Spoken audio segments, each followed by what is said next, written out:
ধারণা করা হয় যে এই দ্বীপের মানুষেরা এখনও 12,000 বছর পুরনো আদিম মানুষের মতো বসবাস করে। চলুন আর কথা না বাড়িয়ে সরাসরি ভিডিওতে করি। প্রথমেই আমাদের জানতে হবে আন্দামান দ্বীপ সম্পর্কে, যা ভারতের প্রায় 1400 কিলোমিটার পূর্বে অবস্থিত। এটি ভারতীয় ভূখণ্ডের একটি অংশ, যেখানে অনেক ছোট বড় গ্রাম রয়েছে। মানচিত্রে দেখা গেলে আন্দামান দ্বীপপুঞ্জের সবচেয়ে জনবহুল শহর হল পোর্ট ব্লেয়ার, যেখানে একটি বিমানবন্দর রয়েছে। এই বিমানবন্দরটি আন্দামান দ্বীপকে সমগ্র বিশ্বের সাথে সংযুক্ত করতে অত্যন্ত গুরুত্বপূর্ণ ভূমিকা পালন করে। সারা বিশ্ব থেকে প্রতিদিন জাহাজ এখানে আসা যাওয়া করে। কিন্তু আশ্চর্যের বিষয় হল, এত ব্যস্ত শহর থেকে শুধুমাত্র 50 কিলোমিটার দূরে একটি দ্বীপ রয়েছে, যেখানে মানুষের একটি সভ্যতার বসতি রয়েছে, যারা সেখানে তাদের নিজস্ব আলাদা পৃথিবী তৈরি করেছে। এটি নর্থ সেন্টিনেল দ্বীপ নামে পরিচিত। এই দ্বীপটি প্রায় 50 কিলোমিটার দীর্ঘ, যা সম্পূর্ণ ঘন গাছের আড়ালে, যার কারণে কোনো স্যাটেলাইট বা ড্রোন এর ভিতরে দেখতে পারি না। তবে কিছুদিন আগে উচ্চ প্রযুক্তির ড্রোন দিয়ে কিছু ছবি তোলা হয়েছিল, যা আপনারা এই ছবিতে নিশ্চয়ই দেখতে পাচ্ছেন। কিন্তু এই দ্বীপে কোন প্রজাতি বাস করে এবং আজ পর্যন্ত এর ভিতরে কী রহস্য লুকিয়ে আছে? ইতিহাসে এখানে যাওয়ার অনেক চেষ্টা করা হয়েছে, কিন্তু কোনো অবস্থাতেই বহিরাগতকে তারা বরদাস্ত করে না। কিন্তু কেন এমন হলো? কেন এই মানুষগুলো বাইরের বিশ্বের সঙ্গে কোনো যোগাযোগ রাখতে চান না? এই সব বোঝার জন্য আমাদের আগে নর্থ সেন্টিনেল দ্বীপের ইতিহাসের দিকে নজর দিতে হবে।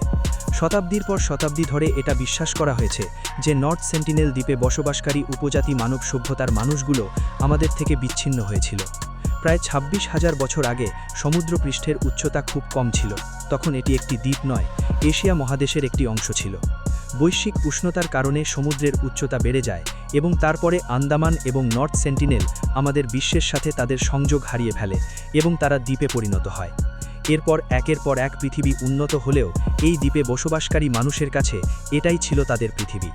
আমরা তাদের এই পৃথিবী সম্পর্কে তখনই জানতে পারি যখন 1789 সালে একটি ব্রিটিশ জাহাজ আন্দামান দ্বীপে যায়, কিন্তু তারা নর্থ সেন্টিনেল দ্বীপ পরিদর্শন করেনি, কারণ এটি একটি ছোট দ্বীপ ছিল এবং সম্ভবত তাদের দৃষ্টিতে এর কোনো কৌশলগত মূল্য ছিল না। 1867 সালে যখন ভারত ব্রিটিশ শাসনের অধীনে ছিল, তখন একটি ব্রিটিশ জাহাজ ভারতীয় উপকূল থেকে আন্দামান দ্বীপের দিকে যাচ্ছিল। মাঝপথে জাহাজটি নর্থ সেন্টিনেল দ্বীপের কাছে গিয়ে নষ্ট হয়ে যায়। তখন জাহাজে 106 জন ব্রিটিশ এবং ভারতীয় ছিল।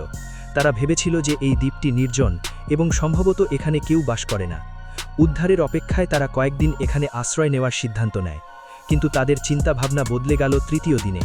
প্রায় 3 দিন পর দ্বীপে লুকিয়ে থাকা উপজাতিরা তীর দিয়ে তাদের আক্রমণ করে। পরবর্তীতে রয়্যাল নেভি দ্বারা বহু নিহত লোক এবং অনেককে জীবিত উদ্ধার করা হয়। এটি ছিল নর্থ সেন্টিনেল দ্বীপের সাথে বিশ্বের প্রথম দেখা, যা রক্তপাতের মধ্য দিয়ে শুরু হয়েছিল। পরবর্তী 13 বছর কেউ এখানে যাওয়ার সাহস করেনি। তারপর 1880 সালে একজন ব্রিটিশ লর্ডকে আন্দামান দ্বীপের গ্রওনেন মিনিস্টার হিসেবে পাঠানো হয়েছিল। তার নাম ছিল মরিসদের পোর্টম্যান এবং তিনি নর্থ সেন্টিনেল দ্বীপে যাওয়ার সিদ্ধান্ত নেন, কারণ পোর্ট নিজেই দেখতে চেয়েছিলেন পুরো এলাকাটি। তার পরিকল্পনা ছিল উপজাতির কয়েকজন সদস্যকে অপহরণ করে আন্দামান দ্বীপে নিয়ে আসা, তাদের যথাযথ যত্ন নেবে এবং তারপরে একটি ভালো বার্তা দিয়ে তাদের ফেরত পাঠাবেন। সম্ভবত এর মাধ্যমে তিনি হারিয়ে যাওয়া উপজাতির সাথে আরও ভালো যোগাযোগ করতে পারবেন, তাদের বোঝাতে পারবেন তারাও আমাদের মতো মানুষ। পোর্টম্যান নদীতে যান এবং তিনি এখানে একটি পরিবারকে দেখতে পেলেন, যার মধ্যে এক দম্পতি এবং তাদের 4 সন্তান রয়েছে। পোর্টম্যান এই পরিবারটিকে অপহরণ করে আন্দামান দ্বীপে নিয়ে আসে। নর্থ সেন্টিনেল দ্বীপের ইতিহাসে প্রথমবারের মতো বহির্বিশ্বের সঙ্গে তাদের সংযোগ হয়েছিল। পৃথিবীতে ছড়িয়ে পড়া অনেক রোগী তাদের শরীরের জন্য মোটেই উপযোগী ছিল না। এই সব রোগে আক্রান্ত হয়ে মৃত্যুবরণ করে বৃদ্ধ দম্পতি। গ্রাউন্ড অ্যাডমিনিস্ট্রেটর পোর্টম্যান খুব দুঃখিত বোধ করেছিলেন, কারণ তিনি দেখেছিলেন যে তার পরিকল্পনা ব্যর্থ হচ্ছে। তিনি বেঁচে থাকা 4টি শিশুকে কিছু উপহার দেন এবং নর্থ সেন্টিনেল দ্বীপে ফেরত পাঠান। পোর্টম্যান তার ডায়েরিতে লিখেছেন যে আমাদের মিশন ব্যর্থ হয়েছে। ফিরে যাওয়া শিশুরা উপজাতির লোকদের মধ্যে ভাইরাস ছড়িয়ে থাকতে পারে, কারণে সেখানেও আরও বেশি লোক মারা যেতে পারে, এবং এটাও সম্ভব যে তারা তাদের পিতামাতার মৃত্যুর জন্য আমাদেরকে দায়ী করতে পারে। সেদিনের পর থেকে বহির্বিশ্বের প্রতি নর্থ সেন্টিনেল গোষ্ঠীর ক্ষোভ বেড়ে যায়।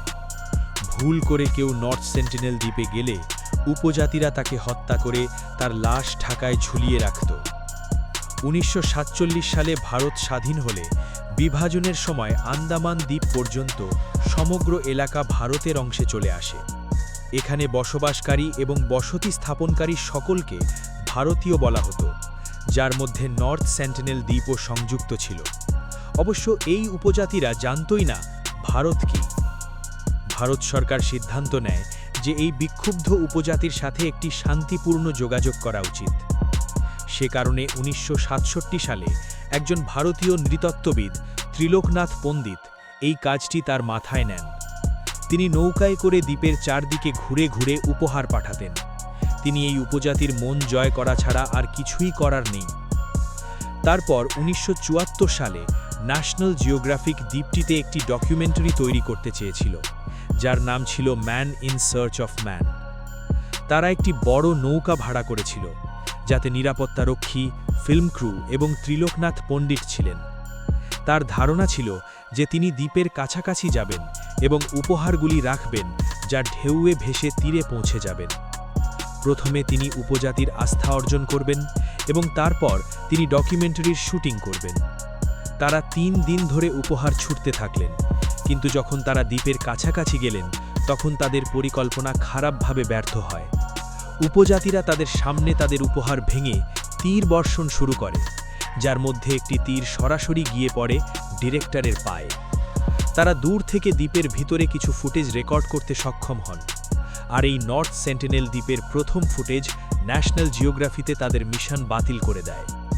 কিন্তু প্রধান নৃতত্ত্ববিদ ত্রিলোকনাথ পণ্ডিত এর পরও এখানে যেতেন এবং দূর থেকে উপজাতিকে উপহার দিয়ে আবারও ফিরে যেতেন। বহু বছর পর অবশেষে একদিন উপজাতির সাথে বন্ধুত্বপূর্ণ যোগাযোগ করতে সফল হন তিনি। অনেক ছবিও ধারণ করেছিলেন, যাতে উপজাতির লোকদেরও উপহার নিতে দেখা যায়। পণ্ডিত তার জন্য নৃতত্ত্ববিদ মধুবালাকেও এই মিশনে নিযুক্ত করেছিলেন, যাকে উপজাতির সাথে বন্ধুত্বপূর্ণ পরিবেশে দেখা যায়। এই বন্ধুত্বপূর্ণ পরিবেশ বহু বছর ধরে চলতে থাকে, কিন্তু তারপর ১৯৮১ সালে একটি জাহাজ দ্বীপে এসে আটকে যায়। এটি ছিল পানামায় নিবন্ধিত এমনি প্রিমরোজ নামক একটি জাহাজ। জাহাজের ৩০ জন লোক ছিল, যারা উদ্ধারের জন্য অপেক্ষা করতে থাকে। বেশ কিছুদিন পর তারা লক্ষ্য করেন যে এই দ্বীপ থেকে ৫০ জনেরও বেশি লোক বেরিয়ে আসছে এবং তাদের দিকে তীর নিক্ষেপ করছে। তারা তাদের কোম্পানির কাছে একটি এমার্জেন্সি যোগাযোগ করে এবং একটি হেলিকপ্টারের সাহায্যে সেখান থেকে তাদেরকে এয়ারলিফট করা হয়। জাহাজটি এখনও নর্থ সেন্টিনেল দ্বীপের তীরে পড়ে রয়েছে, যা গুগল আর্থে দেখা যায়। একটি বিষয় স্পষ্ট যে নর্থ সেন্টিনেল দ্বীপের মানুষ যদি কারো প্রতি করুণা করে থাকে, তবে তা হল ত্রিলোকনাথ পণ্ডিত এবং তার জুনিয়র মধুমালা। কিন্তু পণ্ডিত অবসর গ্রহণ করলে ভারত সরকার সেন্টিনেল দ্বীপে ভবিষ্যতের সমস্ত সফর বাতিল করে দেয় এবং দ্বীপটি সিল করে দেয়। এরপর থেকে ভারতীয় নৌবাহিনী জাহাজের চারপাশে টহল দেয়। এখানে কোনো কারণে কাউকে যেতে দেওয়া হয় না।